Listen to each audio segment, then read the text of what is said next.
అయితే మీరు పెద్ద హీరోలతో చేయలేదు. అంటే రాజేంద్ర ప్రసాద్ గారు వీళ్ళు అప్పుడు పెద్ద హీరోలు వాళ్ళతో చేశారు. బట్ నేనంటాం ఇప్పుడు కమర్షియల్ హీరోస్ అని మాట్లాడతాం కదా చిరంజీవి గారు.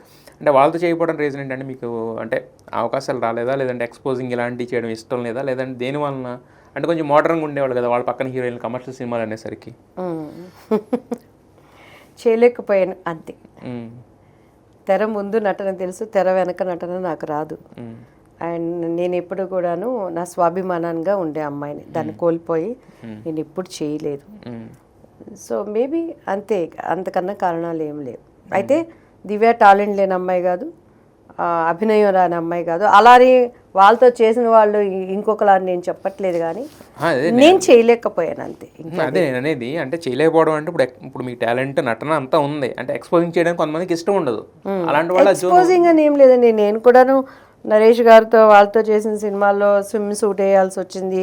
ఇష్టం లేకపోయినా ఇంకా ఆర్టిస్ట్గా కాబట్టి ఆ క్యారెక్టర్ అప్పట్లో అప్పుడేంటంటే దేనికి దానికి ఉండేవాళ్ళు. ఇప్పుడంటే ఒక హీరోయిన్ అంటే చాలామందికి మనకి ఐటమ్ సాంగ్స్ వాళ్ళకి ఎక్కడో ఇప్పుడు అప్పట్లో తప్పకుండా ఒక ఎన్టీఆర్ సినిమా తీసుకున్న ఇది చేసుకున్న వాళ్ళకి ఒక సాంగు ఒక పర్టికులర్ అపీరెన్స్ అని ఉండేది. సో ఆయన హీరోయిన్ చేయాల్సిన విధంగా ఉండేది. ఉన్న వాళ్ళలో కొన్ని పద్ధతులతో నేను వర్క్ చేశాను నేను. కానీ ఎక్స్పోజింగ్ అని కాదు, కానీ కొన్ని పద్ధతులు ఇక అంతే. అది అర్థం చేసుకునే వాళ్ళు అర్థం చేసుకుంటారు. దాన్ని పెద్ద కాంట్రవర్సీగా తీసుకువెళ్ళటం నాకు ఇష్టం లేదు.